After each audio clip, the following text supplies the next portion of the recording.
الحمد لله رب العالمين والصلاة والسلام على أشرف الأنبياء والمرسلين نبينا محمد وعلى آله وصحبه أجمعين.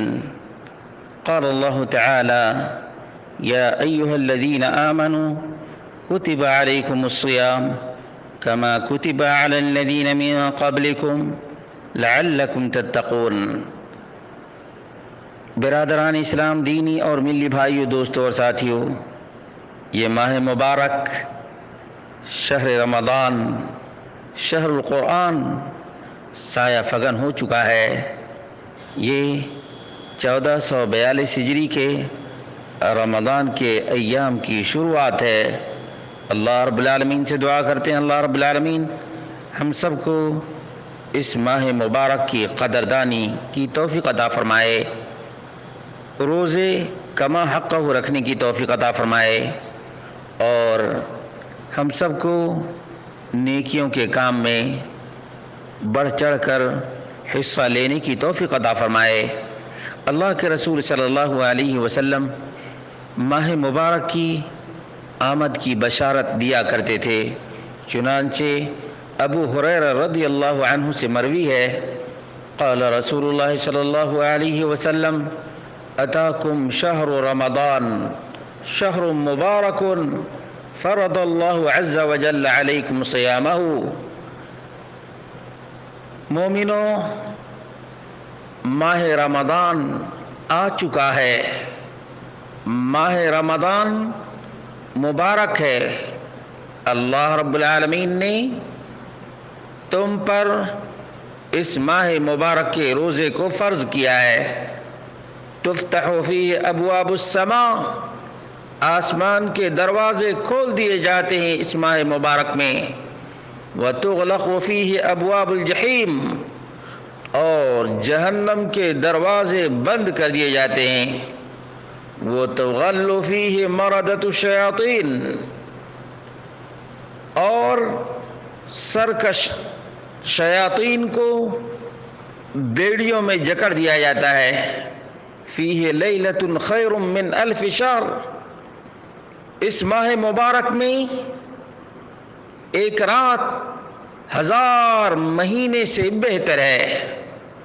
من حرم خیرها فقد حرم، اخرجہ احمد. جو شخص اس رات سے محروم ہو گیا یقیناً وہ بد نصیب انسان ہے. مسند احمد جلد نمبر 9 صفحہ نمبر 225 226. سنن نسائی جلد نمبر 4 صفحہ نمبر 129. شیخ الالبانی نے اس کو صحیح ترغیب میں صحیح قرار دیا ہے، جلد نمبر 1 صفحہ نمبر 490، اور تمام المنہ صفحہ نمبر 395. یقیناً یہ بہت ہی بڑی بشارت ہے، اور اللہ کے رسول صلی اللہ علیہ وسلم مومنوں کو اس ماہ مبارک کی آمد کی بشارت کیوں نہ دیں کہ اللہ رب العالمین جنت کے دروازے کو اس ماہ میں کھول دیتا ہے.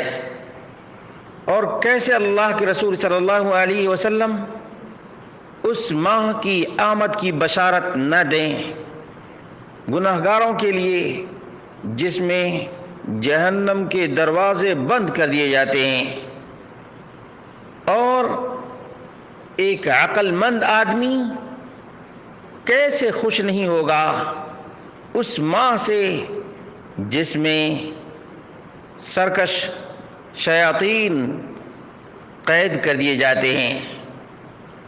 اور ایک عبادت گزار آدمی، اللہ رب العالمین کا مخلص بندہ، اس رات سے کیوں کر خوش نہ ہوگا جو 1000 مہینے کی رات سے بہتر ہے.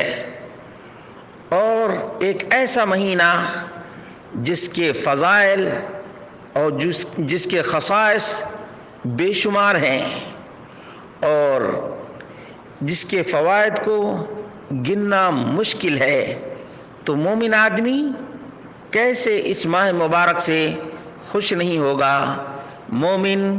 مومن کی فیملی، مومن کے بچے اور مومن کے گھر والے. مومن گھر پورا کا پورا خوش ہوتا ہے.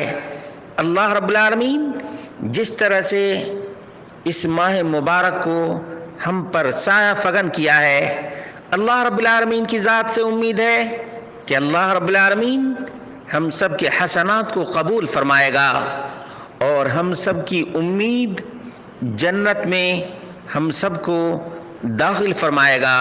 مومنو ابشرو، خوش ہو جاؤ کہ اتنا بابرکت مہینہ سایہ فگن ہو چکا ہے، اور اس ماہ مبارک کی خوبیوں کو آپس میں بیان کیا کرو تاکہ نفوس اس ماہ مبارک کے فضائل کو حاصل کرنے کے لیے تیار ہو جائیں.